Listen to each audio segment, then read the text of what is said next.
অন্তর্বর্তী সরকার নির্বাচনের একটি তারিখ দিয়েছে বটে ফেব্রুয়ারিতে, কিন্তু সেই তারিখ যত এগিয়ে আসছে ততই আসলে নির্বাচন কেন্দ্রিক বিভিন্ন পক্ষের মধ্যে এক ধরনের ভিন্ন ভিন্ন দাবি চাওয়া পাওয়া সেগুলো সামনে আসছে। বিশেষ করে গত কালকে অর্থাৎ বৃহস্পতিবারেই নির্বাচনের যে আরপিও সংশোধনী সেটি সামনে এসেছে এবং সেখানে আরপিও সংশোধনীতে একটি বিশেষ বিষয় সামনে এসেছে, যেটি হচ্ছে যে জোটবদ্ধভাবে যদি কেউ যদি জোটের মাধ্যমে নির্বাচনে যায়, সেক্ষেত্রে জোটের দলগুলোকে তাদের নিজস্ব প্রতীকে নির্বাচন করতে হবে। অর্থাৎ জোটের যেটি প্রধান রাজনৈতিক দল, সেই রাজনৈতিক দলের প্রতীক জোটের অন্যরা চাইলেও ব্যবহার করতে পারবে না। এক্ষেত্রে বিএনপি সেই বিষয়টিতে ইতিমধ্যে বলছে যে এই জায়গাটাতে বিএনপি আপত্তি তুলবে। তার কারণ হচ্ছে সেক্ষেত্রে জোটবদ্ধ দলগুলো হয়তো বড় দলের সঙ্গে জোটে গেলে যে সুবিধাটা পাওয়া যেত, যে তারা ওই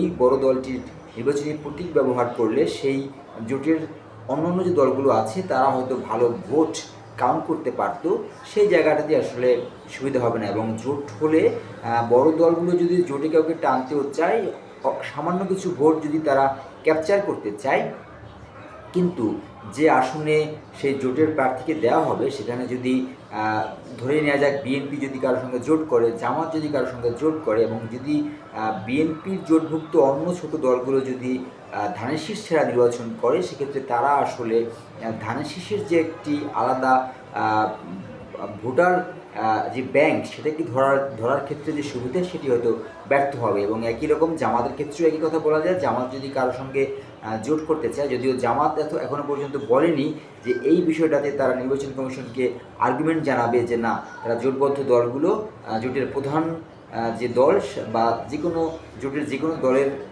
মার্কা ব্যবহার করে অন্য দলগুলো নির্বাচন করতে পারবে, এই ধরনের দাবির বিষয়টি তারা জানাবে। এটি বিএনপি বলছে, জামাত এখনও বলেনি। অর্থাৎ এই একটি নতুন বিষয় সামনে আসছে, যেখানে আরপিও সংশোধন গতকালকে হয়ে গেল, সেটি উপদেষ্টা পরিষদে অনুমোদন হয়ে গেছে। সেইখানে হয়তো বিএনপি আবার নির্বাচন কমিশনের কাছে আলাদাভাবে দাবি তুলবে, একটা নতুন বিষয় সামনে আসার সম্ভাবনা তৈরি হলো।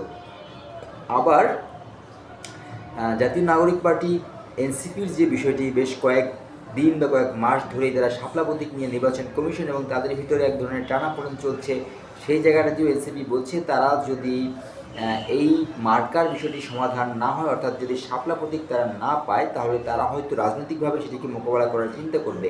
রাজনৈতিকভাবে মোকাবেলা করার বিষয়টি তখনই সামনে আসবে, তখনই বলা হচ্ছে যে তাহলে হয়তো রাজনৈতিকভাবে মোকাবেলার নতুন কৌশলটা আসলে কী। আমরা দেখেছি রাজনৈতিকভাবে মোকাবেলার যে কৌশল সেটি হচ্ছে আন্দোলনে নামা, রাজপথে দাবি নামা, রাজপথে কোনোভাবেই সেটাকে প্রেশার ক্রিয়েট করে হোক, যেভাবেই হোক না কেন, তারা সেই শাপলা প্রতীক ছাড়া তারা নির্বাচনে যাবে না, অর্থাৎ শাপলা প্রতীকেই তারা অনড়। সেক্ষেত্রে নির্বাচন কমিশনের সঙ্গে এনসিপির এই সম্পর্কটা কোথায় গিয়ে দাঁড়ায়? এবং অন্তর্বর্তী সরকার, যেহেতু এই অন্তর্বর্তী সরকার মূলত গণঅভ্যুত্থান পরবর্তী সময় তৈরি সরকার, এবং সেখানে গণঅভ্যুত্থানের অন্যতম স্টেক হোল্ডার যে শিক্ষার্থী, সেই শিক্ষার্থীদের মাধ্যমে গঠিত দল এনসিপি,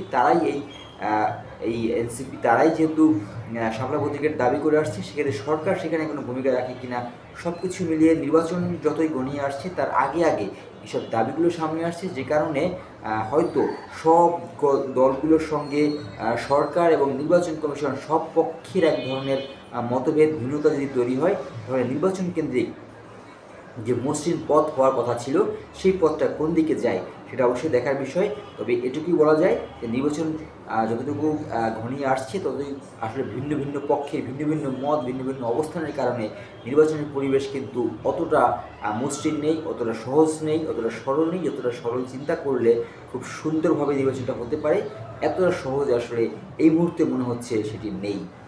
ধন্যবাদ।